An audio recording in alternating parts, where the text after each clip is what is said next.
involving a little bit of intro to deck building. Now I know that there might be a lot of players out there that might have plateaued in skill that might want to get better, but there might also be some newer players out there that are interested in beginning to learn the practice of deck building. Now, I think that is very important because dueling experience and rulings and knowledge are also equally important. But having a strong deck will help to balance out how effective you are in any match against an opponent. Now, oftentimes I've come on here and I've played games against people that I've played in this game in older Yu-Gi-Oh digital games such as Millennium Duels and Legacy of the Duel, not Legacy of the Duelist, but it's the Yu-Gi-Oh game on the Xbox 360, 5D's Decade Duels. That's the one. And over a large span of time, I noticed that none of them actually gotten much better. Now, some people might just be playing for fun, but there might be people out there that might actually want to get better and how to improve. But Yu-Gi-Oh is such a massive card game. This game has been around since early 2000s, if I recall correctly. So the game's pretty old. It's been around for quite some time. I remember getting the very first structure deck that had the Yugi structure deck that had Dark Magician in it. But I digress. Either way it goes, playing this game requires a fundamental knowledge on building decks and also being able to duel. And this series is going to be for anyone that might be looking to get better at it, that may have reached a plateau for the most part.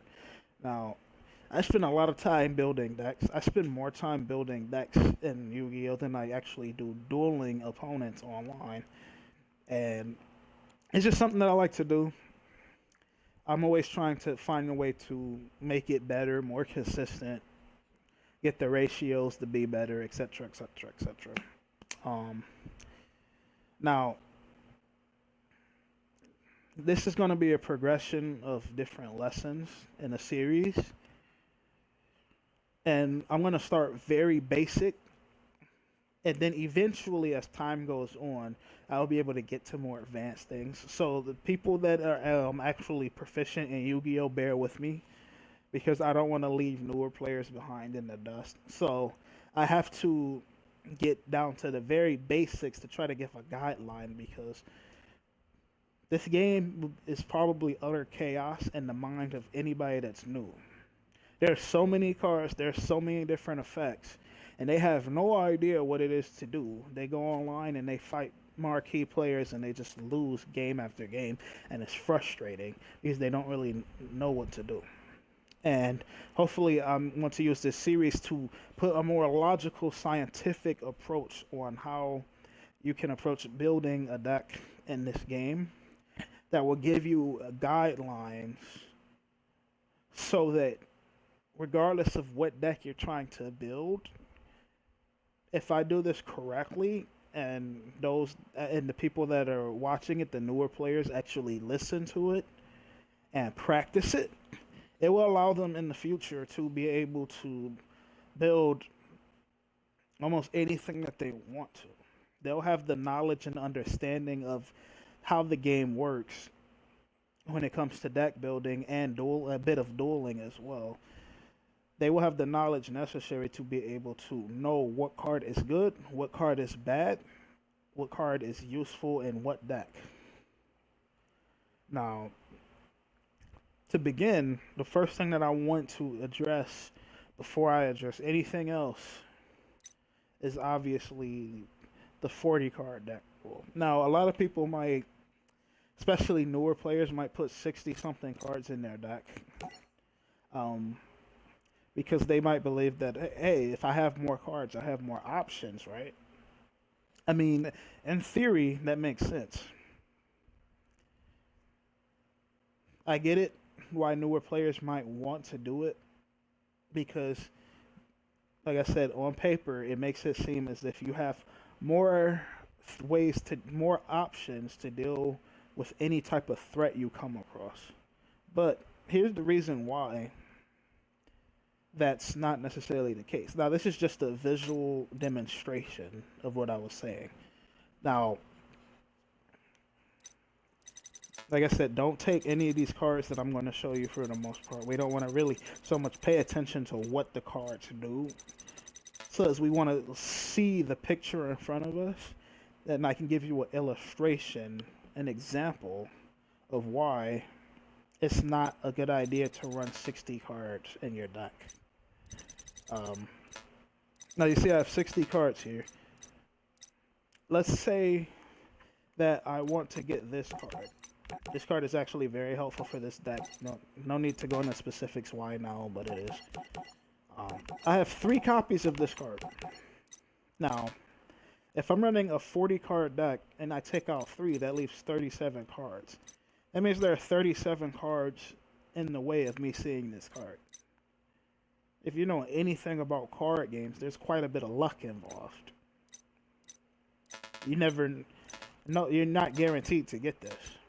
Now, let's say that you add 20 more cards to the picture here. Like I have 50, now I have 57 cards in the way of me getting to this card that I really want or need in order to play the game correctly. Now, all these cards getting in the way is obviously not a good thing. It's very important to understand that in general, Yu-Gi-Oh! Is more of a game about a logical approach to things and about a focus. If you have all these different cards everywhere, yeah, sure, you might have this lightning vortex that might come up, but what are the chances of these? Like I said, you only have like 2 copies of this that you added in. With all these cards, what are the chances of you getting it? Honestly, I would say it would be better to, instead of putting in all these cards, it would be better to decide if you're building a deck and you come across a card that you really like or something like that. It would be better to do a pro and con test to see why you want this card, let's say Lightning Vortex for example, versus other cards. And then figure out if you want to keep this card and just get rid of the other ones instead of just throwing them all in together, because it's actually going to make you get less out of this card in general, because your chances of getting to it are going to be even harder. So you have to just make the decision of which cards are more important to you in the deck that you're building. Now, obviously, there's a lot more theory and logic to this that I'm not going to get into now, because it's supposed to be a basic video to give an illustration of deck building in general. But I want to start with that 40 card rule, because it is very important to understand that if you're trying to build a deck to be optimal, and if you're trying to build your deck to actually win games in a more competitive scenario, you need to make sure that your deck is built appropriately. Now, if you're just coming out here to have fun, you don't really care so much about numbers and trying to win and stuff. You just want to use your favorite cards and play like Yugi, maybe use Blue Eyes or Dark Magician or something like that. By all means, you have the freedom to do so. Then, okay, you can run as many cards as you want to, just do whatever the freak you want. Just have fun with it. However, if your goal as a player is you want to get better and make your decks more tightly built to make your decks a lot more optimal, then the 40 card rule is very, very important to practice and to understand. Now, there are exceptions to it, but that's going to come in more advanced videos, because, like I said, this is just getting really into the bare bones basics of deck building structure in general. So 40 card rule is very important for newer players to understand if they come across this video and you might have been told by other players, but you don't really understand. You might not even completely understand now, but as this continues, if you trust the marquee players that they know what they're telling you from experience, you will get good enough to start to understand. Wow, okay, now I can see, I finally get it. Why 40 cards is better. You'll start to feel it as you play games and notice it, if that makes sense. So keep your decks at 40 cards if you're trying to win more games, and just make your decks very well built. Now, with that out of the way, I want to introduce to the concept of the 20-10-10 rule that is often suggested to newer players to adopt as they begin their journey in Yu-Gi-Oh! Now, 20-10-10 rule is obviously, well, not obviously, but it's actually 20 monsters, 10 spells, and 10 traps. Now, I want to break down in general the use of these card types. Like I said, we're not going to get too advanced here. I just want to give an illustration, a picture, to a good foundation for people to build up on top of for newer players. For any marquee players watching this, I'm sorry, it's a pain in the ass. But actually, maybe it might help. You never know. Better players could benefit from brushing up on the fundamentals from here now. So, but back to the main point. Now, 20 monsters, 10 spells, and 10 traps. Now, I'm going to give an explanation to why this ratio is thought to be better for newcomers. Now, a lot of marquee or a lot of experienced players don't utilize this ratio so much. But like I said, those are more advanced reasons that I'm not going to go across, that I'm not going to explain in this video for obvious reasons. It'd be confusing. It's too much to it. But if you're just starting out, practice with this ratio if you can. Now, the reason being is because the monsters are paramount to you actually paving a way to victory.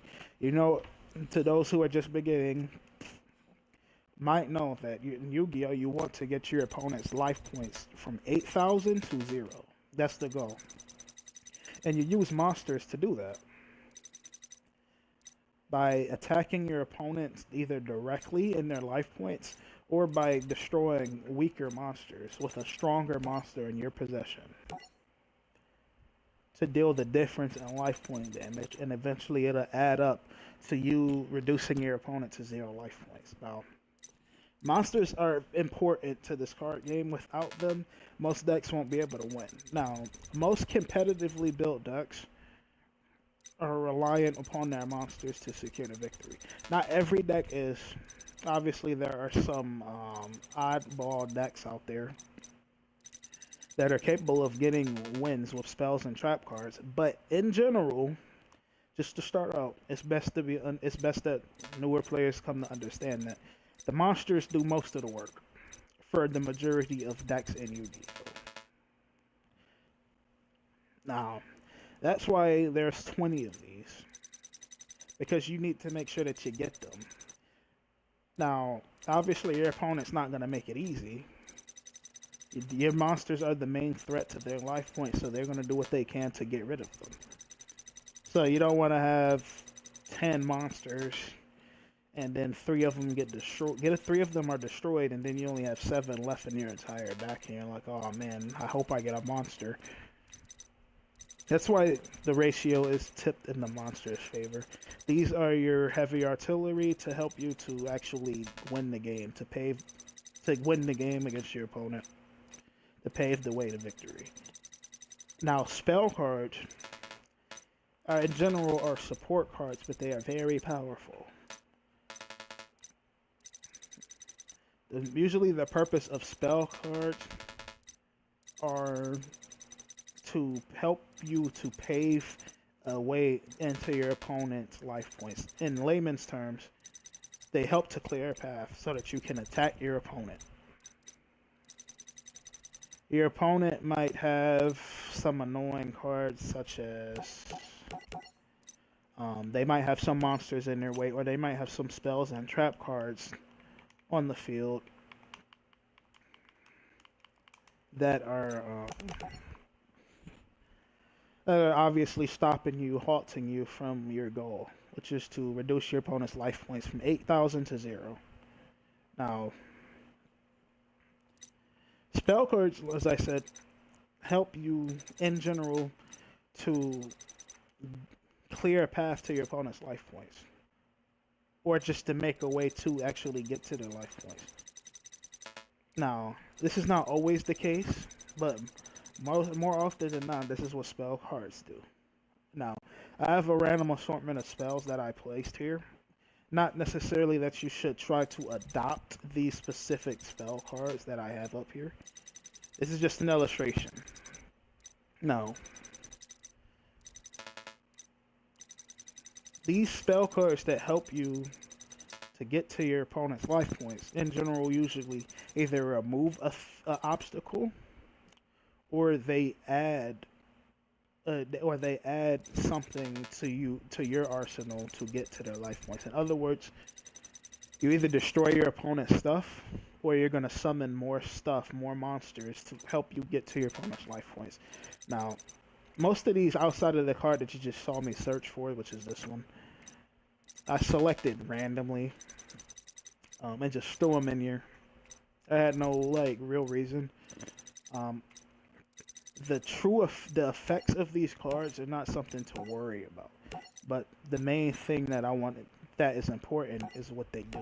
I mean, it's not what they do, but is the main thing that is important is to understand how they work and the explanation I just gave. For example, Raigeki. Oops. Destroy all monsters your opponent controls. Now, this allows you to destroy all monsters that your opponent has on the field. Obviously, that's what the card says. Like I illustrated earlier, that gets rid of threats and obstacles that are trying to stop you from getting to your opponent's life points. Mystical Space Typhoon. Target one spell or trap card on the field and destroy that target. Once again, your opponent might have spells or trap cards that are stopping you from getting to your opponent's life points. And these support cards help you to deal with those. A Wing Beat of Giant Dragon. Return one level 5 or higher dragon type monster from your control that you control to the hand, and if you do, destroy all spell and trap cards on the field. Now, the technicalities don't really matter here, but all you need to know is that what it does is that it destroys all spell and trap cards on the field, typically your opponent's. But, like I said, it's paving a way for you to basically hurt your opponent, to actually get damage on them. These two cards, this card's effect is long, but the main thing that it does is it says special summon from your hand one monster. That's it earlier. In general, these support cards do one of two things: either help you to clear a path to your opponent's life points, or they give you more stuff to help you get to your opponent's life points. Now, this card summons a monster. This card says if you control no face-up monster, you can pay half your life points. Special summon one level 4 lower elemental hero monster from your deck. Some people might be thinking, like, oh, that's a bad card, half my life points. I said, we're not going to get into the technicalities of it, of whether these cards are good or bad or anything like that. We just want to get an illustration to set a foundation, understanding about what these cards do. A proper guideline, shall we say. Basically, these two cards here are different, but they both do the same thing. Help you summon stuff. That's what they do in general. These three cards are different, but they do something very similar to one another. In general, these get rid of stuff that your opponent has that's annoying you, so that you can actually win. That's what these cards do. Now, spell cards have an obvious weakness in that by themselves, they cannot do anything. Really. I mean, I don't want to say it like that. By themselves, they can't win you the game. So you might blow your opponent's entire board by destroying their monsters. They might have 3 cards that you just destroyed. But if you don't have any monsters to take advantage of it, what was the purpose? They're probably just going to get more monsters. Again, you didn't gain any ground from doing that. And that's why it's very important to have these monsters in your deck, because, and why there's usually more of them is because you need them to do the work of getting your opponent's life points now. More often than not. Like I said, not every deck is like this, but most of them are, especially in the competitive environment. So your spell cards are your support to help with that. Now, what about your traps? Your trap cards are also kind of like support, but not the same way. Your trap cards, the main purpose of trap cards in general is to slow your opponent down. Now, your opponent might be trying to summon a monster. Let's say this guy here, Abyss Soldier. Once per turn, you can discard 1 water monster to the graveyard to target 1 card on the field and return it to the hand. Now, this card helps to get rid of annoying stuff that somebody might have in your way. Kind of like spell cards almost. So discard 1 water monster to the graveyard to target 1 card on the field and return it to the hand. Any card could be spell, trap, or monster. Now, this guy, say your opponent summons this guy against you, and he has a water monster to discard. But you don't have any trap cards now. Your opponent then gets to use this card's effect to send 1 card back to your hand, 1 of your monsters. Let's say that you just sacrifice 2 of your monsters to summon a Blue Eyes White Dragon. Let's see what we got here. Whoops. Didn't spell it right. Sorry about that. Okay.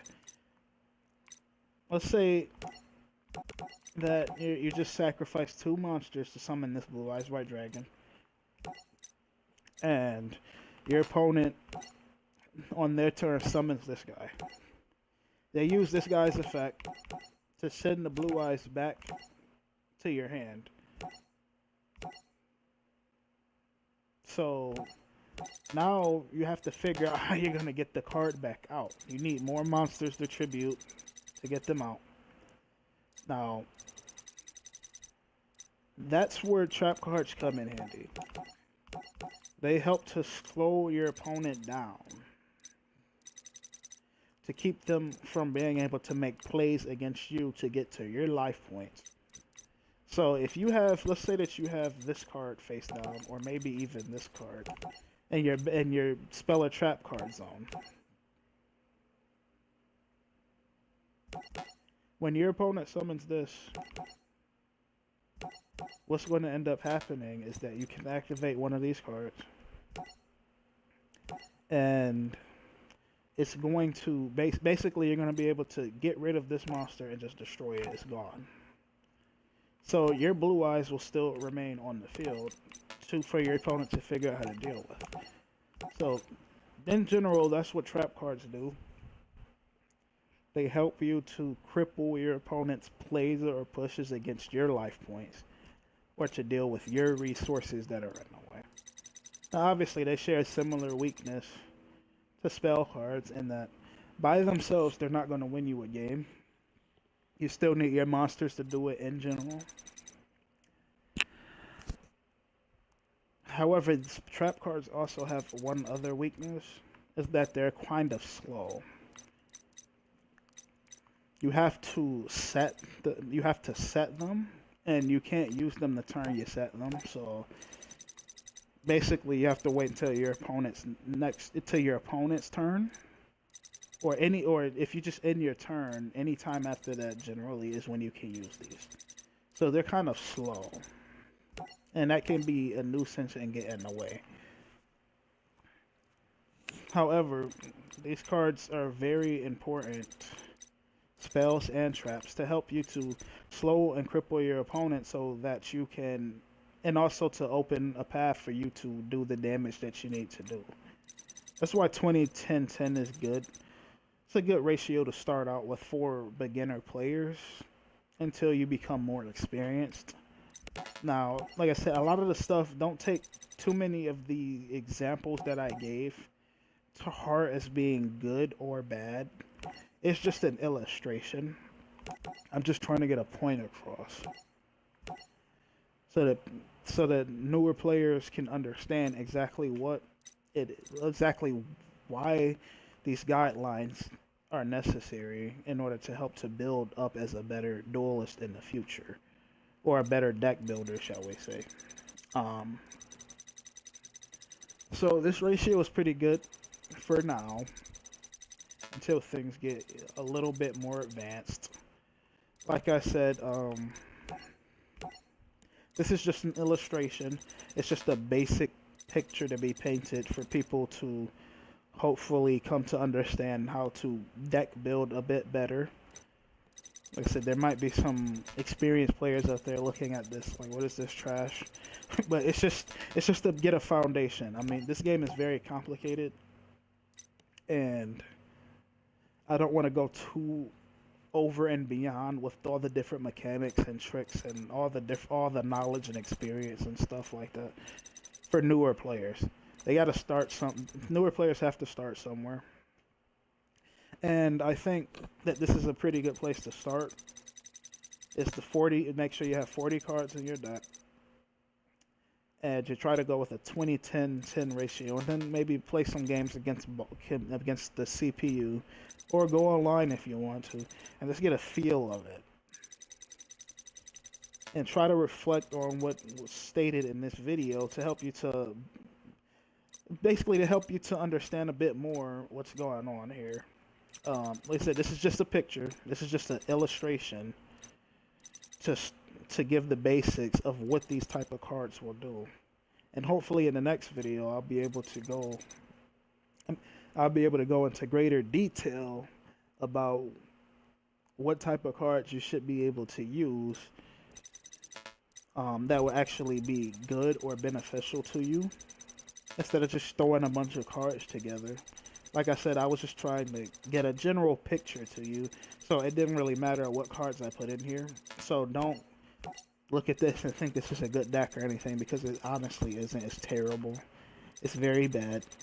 But it's just an illustration. That's all.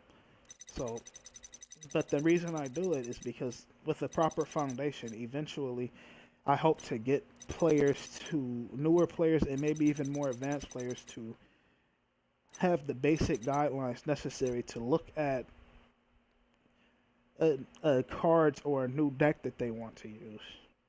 And instead of having to go look at a video to see what cards other players put in the deck and then learn through trial and error, you'll be able to learn and understand and master the guidelines to build any deck that you want, just from understanding exactly how this stuff works. That way you'll be able to identify what cards are good, what cards are bad, what cards are useful, which cards are not. However, that comes in time.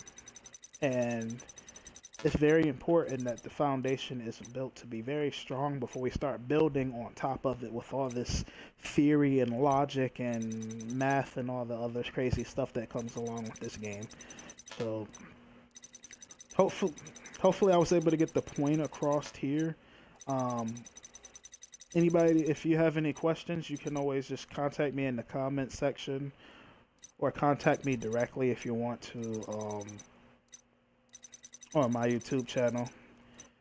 Hopefully this video was informative, and of course I'm going to go into more detail about these things and into more advanced topics as time goes on. Like I said, hopefully you enjoyed it, and hopefully it did something for you. This is Sage Armageddon signing out.